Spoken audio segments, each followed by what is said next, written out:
Hello, this is a video of the RCAF number 5 bombing and gunning school that was located between Watson and Defoe in 1941 to 1945. And we have a picture here of what it was like when it was built and what we have there today, which is basically a cairn, an old hangar and gun butt, and some of the asphalt. So starting off on the tour, we have a display from the Watson Witness, which was publishing at that time, and we noticed that they had been providing free copies of the Witness to all enlisted men for 3 years, I think it was, and then finally they broke down and decided to ask in 1990 or 1943 if the families could please pay $1, and then they could carry on sending the paper to the boys overseas. And our first storyboard tells you about the British Commonwealth training plan and how important it was to have trained pilots and pilots trained in gunning and bombing during the Second World War. As we all know, the air battle was key to the victory of the Allies. And the next storyboard is telling you about the different schools that were open. There was an initial training school, an elementary training school, service flying training, air observer training, bombing and gunning, which is the one we're focused on here, and air navigation school. The property for the bombing and gunning school was owned originally by Mrs. Held and her husband Ted, and they had come and moved to this area from Missouri, and were going to establish their home on the property, and found that one day they found a trail through their bush, and the RCAF told them that they wanted the property and offered a lowball price, but the Helds got a little upset with that and said, well, then just take it. And then the RCAF came back with a better price, but I don't think it was a very welcome thing to them in the end, though I think they were grateful that the school did go ahead. It opened in January of 1941. The land was purchased in 1939, and it brought in trainees from all over the Commonwealth, including Britain, Australia, New Zealand. Even some Americans came here for training, and it continued until 1945. Over that course of the training, 131,500 trainees were trained in gunning and bombing. And they also had to take wireless training there as well. Here you'll see some what's called the Defoe Digest. They're editions that tell different stories about all the different departments that were out at the base and who was coming and who was going, and some little humorous incidents. Wendell Moore from Spears, Saskatchewan was trained out there, and he had a good eye for photography, so some of the images that you have here are thanks to him and his photography we were able to make available for you to see. Here we have some pilots here, one being Sergeant Max Putnam, who is from Watson and was trained at the school. And unfortunately, on his first mission overseas, he passed away along with 2 other of his crew, and the 3 other people that were on the plane at the time managed to parachute, but unfortunately were captured and became prisoners of war. There's recognition for these people in France, in a place of honor because of what they did to liberate France. So here's some images of the different groups of trainees. Each trainee had 6 weeks of training, and half was on bombing and half was on gunning. And over, like I said, over the course of the year, they trained thousands of young men and women. Here you have an image of a fellow who's guarding one of the crashes in a cold winter day. Now, it all wasn't fun and games. Out on the base, there were over 1,500 people employed over the years. Everything from your mess crew. Here's a nice recipe, a menu for a Christmas dinner that was provided out there in 1945. There's the mess. You've got the workshops and maintenance. Big deal to keep those runways open and those planes running. And they actually were able to do very impressive number of flying hours per trainee very quickly because of the efficiency of the maintenance and workshops that were operating at the base. Security guard and the parachute packers there. Some more of the maintenance staff. Motor vehicles division was huge. They were forever driving back and forth, picking up recruits here in Watson, and not recruits, but airmen and women in Watson and Dafo, and bringing them out to the base and then returning them, getting supplies and so on. The clerical division was very key because they had to keep records on the hours of flight that each airman or woman took, the maintenance of the planes, the scheduling of work and so on, and all without the aid of computers. Here you've got a plane that we can see was donated to the Legion by Leander Wickenhauser, who was a citizen of the area, and he flew many missions overseas, as you can see. And here's a nice image of a crew that are working on one of the plane's engines. Over here, right in front of the mural of the Watson train station, we've set up some of the uniforms that were typical of the officers that were out coming to get the training. My mom, who's 88 now, remembers how exciting the town was at that time. She was about 13 when all of these airmen would be arriving in Watson in the train, and she remembers the hustle and bustle of the town and being quite enthralled with these handsome uniformed men. So you can see some images of them on the trains, arriving or departing, we're not sure in these cases. But that was also another reason it hustled in Watson, because there were so many, because most of them arrived through Dafo and Watson. This tells you a little bit about the training that was out there. And here's an image of the control tower. And it was every morning they would be checking wind direction and runway readiness and the weather, and determining which of the three tarmac or runways they would be going on. And once everything was cleared and set up, the red flag would go up on the top of the control tower, which meant they could start flying for the day and doing their training. The base averaged about 130 hours of flying hours per day, and each pilot averaged 35 hours of training time. The most typical planes that were used out there was the Lysander, the Ferry Battle, which was very much in use out there for many purposes. These were planes that were brought over from France, I understand, and some of them even came here with bullet holes in them, but they were used for training.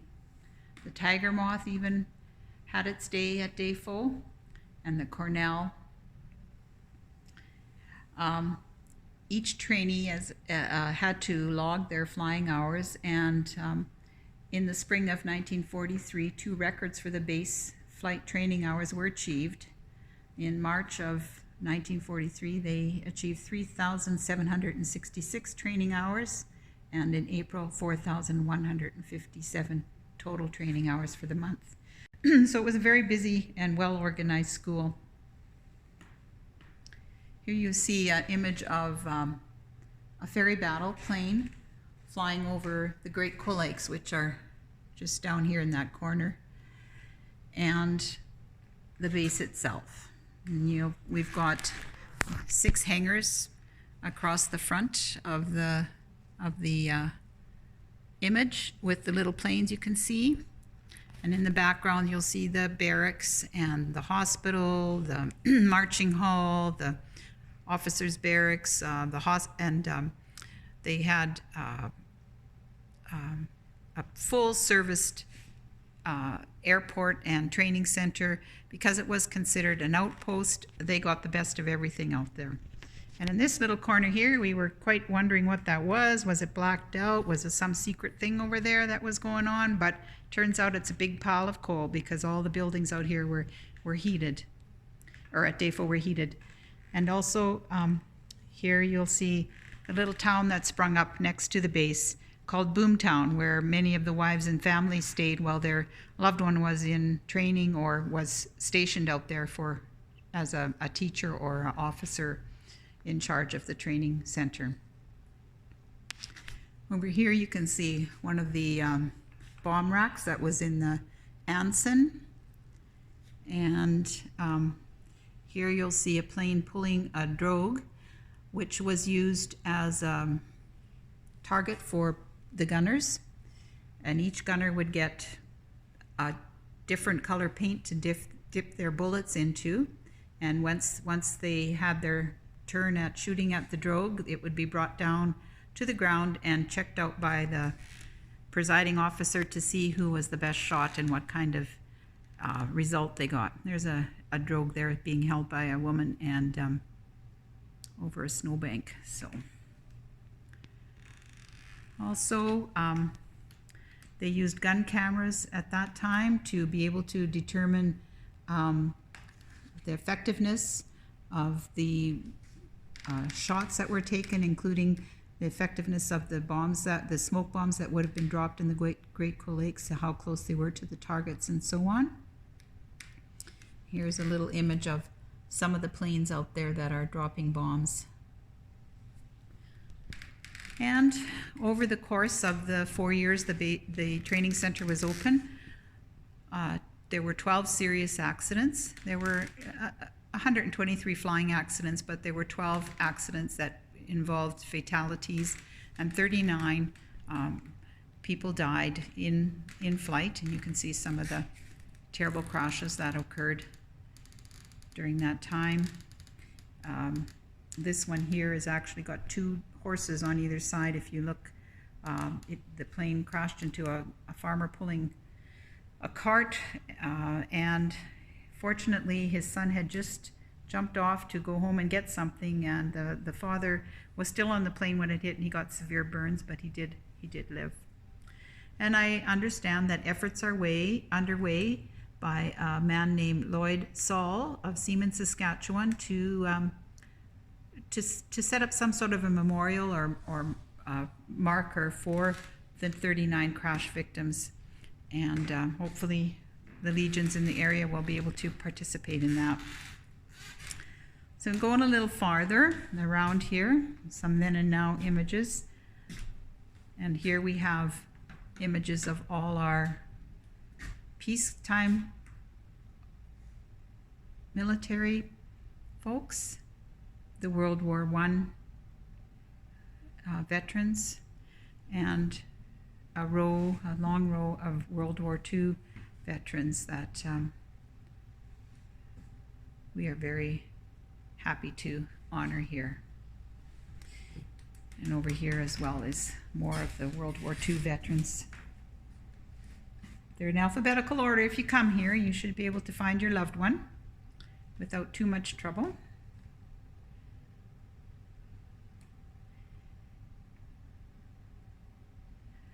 And just heading back over here, we have a little display case that has the paraphernalia of one of our veterans, John Holliday. He made his own scarf there out of parachute silk, and some of his memorabilia. John Holiday and his wife Regina set up annual crib, or their family set up an annual crib tournament in honor of John and Regina that goes on every November 11th, and unfortunately this will be probably the first year they haven't had this tournament simply because of COVID. We can't play cards together. So here is the story about the Defoe Air Base Hospital, which was considered a world-class hospital, and not only did it offer support to the airmen and women that were stationed out there and the officers and staff, but it also would help the communities in the area if there was a crisis. And that actually did happen in Watson in let's see, I forget what year the fire was.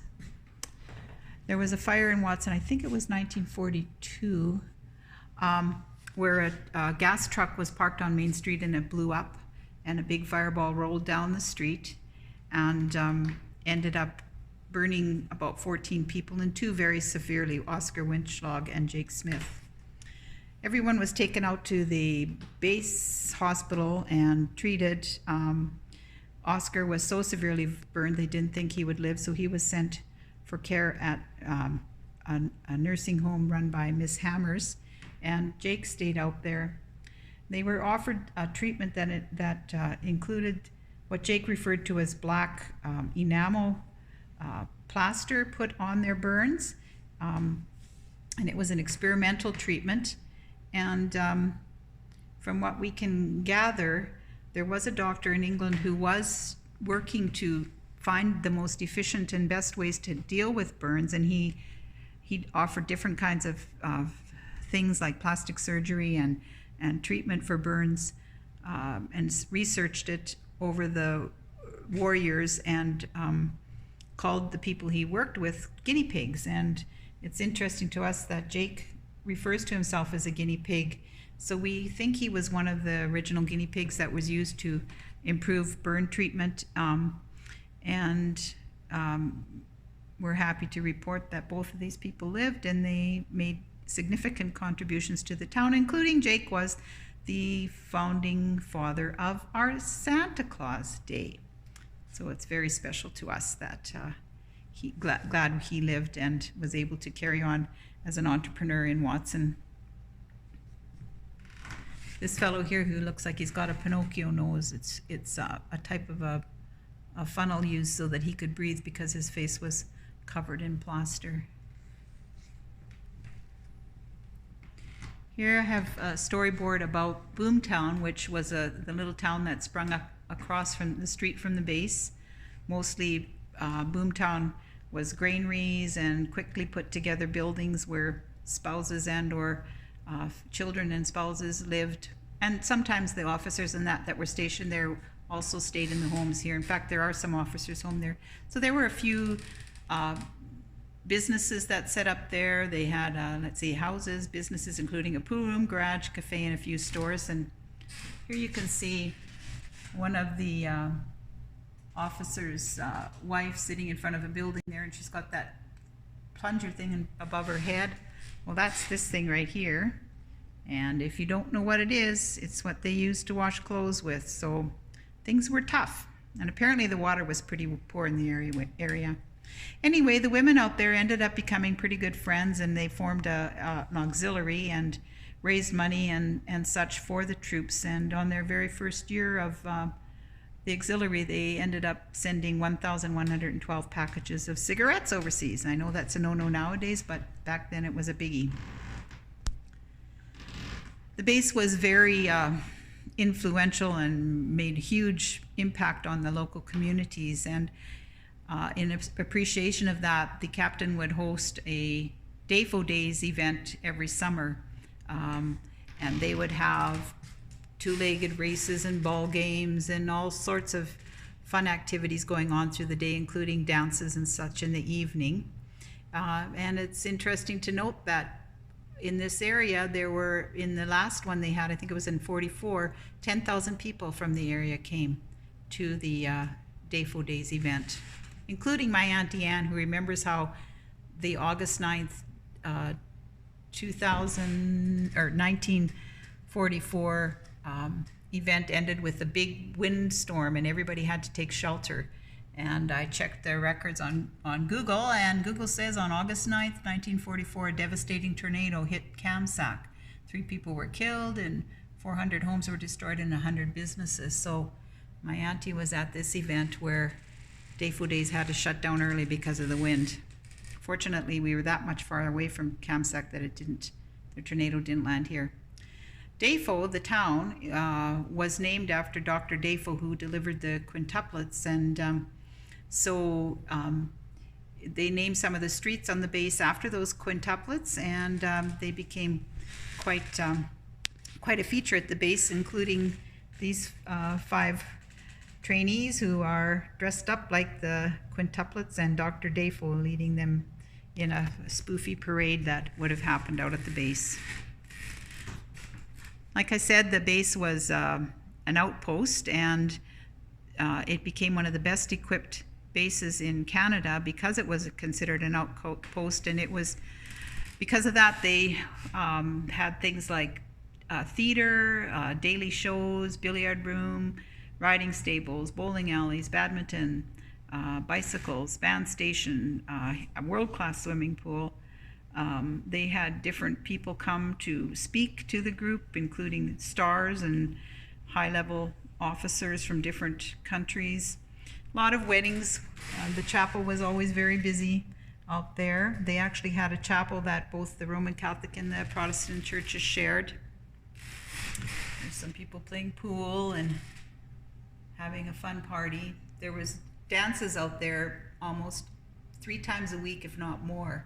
And the YM and the YW were pretty active. The YM provided the movies, and the YW had built a hostess house for women to stay at. And there they would play cards and listen to music and visit with their loved one on the base.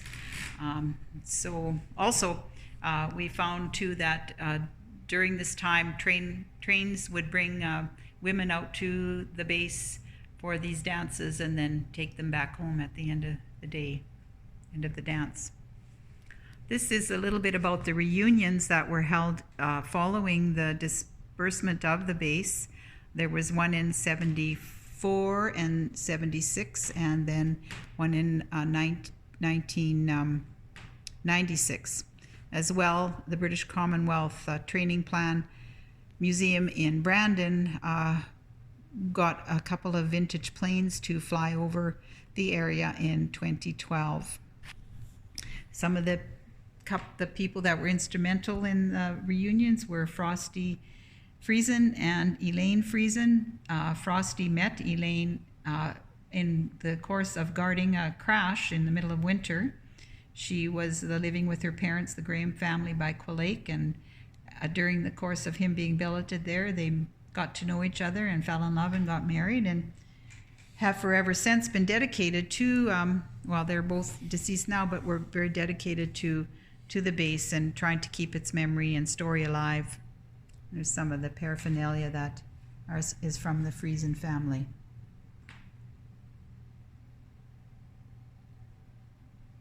And thanks to Lynn Turnbull and her husband Gary for passing this on to the museum, and we're very thrilled that we could do that. And around the corner, we have a little storyboard about a man named Larry Kuntz who built a to-scale model of the base. His mother was 16 when she witnessed a crash and was devastated by it. And through those stories and sharing with his mother, he became very interested in the base and built this model over a course of 3 years, which is now apparently in part set up at Trenton, at a museum, Air Force Museum in Trenton, Ontario. But Larry got to know a number of people, including this gentleman here. Larry's on the right, and this gentleman on the left is William Topham, who was an RCAF officer and was also enthusiastic about helping Larry with this. And after he passed away, he provided Larry with his hat and his wife's RCAF powder compact, and some German money that he got when he was in the war. These are some storyboards about a couple of Watson citizens who were active at the base. This is Stan Knaffel, and Stan was a mechanic, an aero engine mechanic, who worked out there for a long time, and he, after the base closed, he was able to purchase the beautiful propeller that we have on display. Sorry, the light's in a weird way here. It's a nice wooden helicopter or propeller. When we hung it just before the show, we thought it would be very heavy, but it's actually probably less than maybe about 50 pounds or something like that. So it wasn't terrible to hang, but it sure is beautiful. And we're so glad to have that donation by his son, Myron. Here we have Martha Hansen, nee Knop, who was active during those war years, and at the base here at DAFO, she was in the motor transport division and actually took the captain around a lot of times and would attend the crash sites and so on with him. Interesting note is that during the travel between the base and Watson was significant. In 1 month, I found an article that said there was over 25,000 miles driven between DAFO and Watson, just in the course of completing all the work that had to be done out at the base and bringing people back and forth. Here's Darrell Gorley, who was an RCAF bombardier. He did take a gunner course while at DAFO in 1942 and a wireless operating course. He also received an award as the Distinguished Flying Cross because of his success as a bombardier. He had 35 missions overseas, and he hit his target 34 of the 35 times. Unfortunately, I just learned during this display that the medal he received for distinction in his work, his flying, was stolen at one of the, I think it was at a Legion somewhere, so we're very sorry about that. And after the war, all the buildings, the planes, and everything was dispersed. And some of you might have attended the University of Saskatchewan, and there used to be a hangar building. I actually remember the hangar building, taking art classes in there, but there's buildings all over the area. For example, the hospital that was at the base half of it was sent for the Quilake Hospital, and the other half was the Leroy Hospital. There was small canteens that were given, or the Legion in Humboldt got. Some of the residents or the quarters of the men and women were in Janssen, in the hospitals at Melfort or Waldheim. So all of it was sold, and so were the planes and so on. They were put in salvage. And I even heard from someone who came on tour here that they actually even dumped all the gasoline and so on because the RCAF was not to make a profit on the war. This is a little story about a situation when two people were up flying, and the one fellow was just learning how to bomb, and he pressed the release of the bomb too quick, and it ended up coming down quite close to the town of DAFO. It says here, we abandoned the exercise and returned to the base. Ginger was very worried, the man who pressed the button too soon. Next morning, the townmen arrived at the main gate, and I was taken to the captain's office. Presently, Ginger was called to report to the office. We all were expecting the worst. A little later, Ginger came back grinning. The bomb had detonated just outside the bedroom window of a DAFO man's wife. She had been in labor at the time with the doctor present, and the doctor said it was the quickest delivery he had known. So, that's a cute little story. And foot care was very important to everyone who was fighting that war and all the wars before that. But So they often did get little special care packages sent to them, but the officers also had to learn how to knit, or a lot of them did, and that was one of the skills they were taught because of the importance of foot care. Oh yes, by the way, this propeller I showed you earlier was from the Mark I Anson. So let's see, the plane was cost in the 40s about $36,000. The engines had to be replaced every 1,000 hours, and it flew at a speed of 125 miles per hour. There's a little item here called a sextant that we have. None of us can figure out how it would possibly have worked, but apparently you can look through an eyepiece here, and by keeping the sextant level, you can line up with a star and get an angle to the earth, and then you line it up with another star and you get another angle to the earth, and so on until you can use it to determine where you are. And boy, oh boy, that must have been quite a little knack to do that. And the final storyboard is the then and now. So you can see the base was, you can see the 3 runways there in a triangle, and the hangars just above it, and all the barracks and so on beyond it. And here you see is it called a flotilla of planes lined up here. The way it worked is one group of airmen would go out, and the rest would line up on the tarmac, and as soon as that group came back from their training exercise, the next group would go out. This was just below here.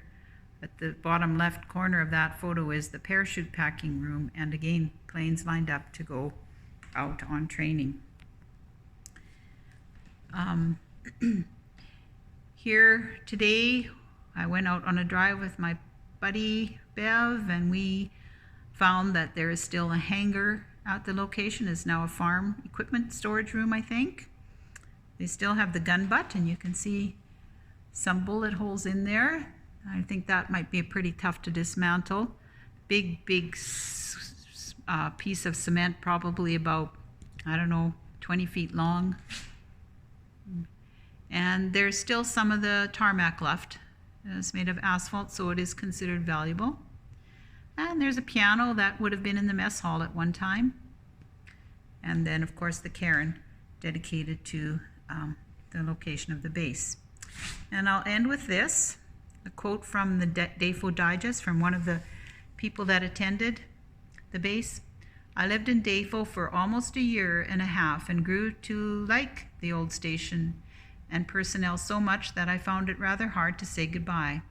Alas, one fine day on my way I went, passing station to station and country to country, but never finding another station quite like DAFO. So I hope you can have time to come down and see what we have going on here. Thank you for putting up with me for this long. Bye now.